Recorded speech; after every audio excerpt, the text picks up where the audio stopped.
Okay, so we're back. This is it. This is the finished product. Well, a couple little details to do, a little bit of puttying, and I got to get the hinge on the door there and round a couple more corners, but I wanted to just kind of give it the before it's covered look.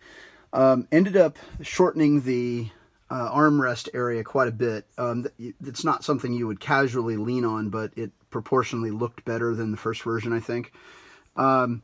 I also did away with the little returns that were up under the dash. I thought they might coordinate with the dash well. They didn't. Once I had a working model in there, I did not like it at all, especially with once it was in the wood, which didn't have any flex to it, like the cardboard kind of cooperates a little bit more. Anyway, so ended up with that. And there is an outlet inside the unhinged cover there for USB, a couple of cup holders, the shifter. And the way it gets covered is the centers get wrapped and then friction fitted in, if you will. And so with the lid out of the way, this lifts up and out, and then the front comes up and out.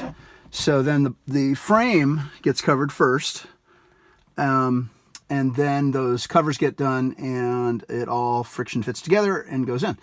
When the frame goes in, I've set up some brackets under the support in front of the shifter to the transmission hump. Just bolted on a metal bracket I bent up and welded and made so that I can hold the console completely centered on the hump and just not have it wobble. And then I did the same thing, set it up for under the box in the back. So there'll be another set of brackets back there. There is another set of brackets back in there, and just kind of snug it down through the frame, and then it all goes back together. So there you go. And a little bit of wiring is going to go in there. I'm thinking about putting some courtesy lights on the floor so that when the dome light goes on, the floor is lit up as well. My other car with the whole black interior is really dark, even with the dome light on, with the LED dome light, but I thought that might be kind of a slick detail. Anyway, so it's going to get covered hopefully in the next couple of weeks and get back in. And yeah, so there we go. I will say, if you're going to do this yourself, have some cabinet woodworking skills beyond pounding together 2x4s when you're doing a remodel. I've done some cabinet work in my business, so I've got a little bit of patience and a little bit of understanding of how some of this stuff goes together. And for a first attempt, I'm saying, yeah, this is okay. This is great. If I was doing this for a living, I'd be faster, but I think it's pretty smooth, ready for what it's going to do.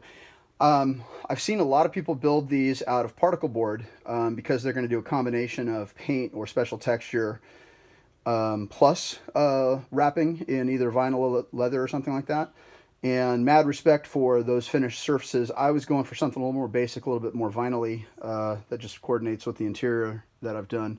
So I did not break out the super smooth. Although that plywood is not roofing quality plywood, it is cabinet plywood. It's like a 7-ply, half-inch, super stable, solid, no gaps, super smooth, and stays flat. So it was a pleasure to work with. And I hate particle board or MDF dust, so that's why I went this route.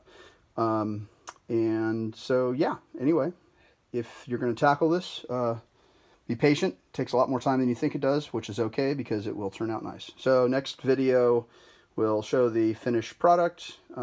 Thanks for watching.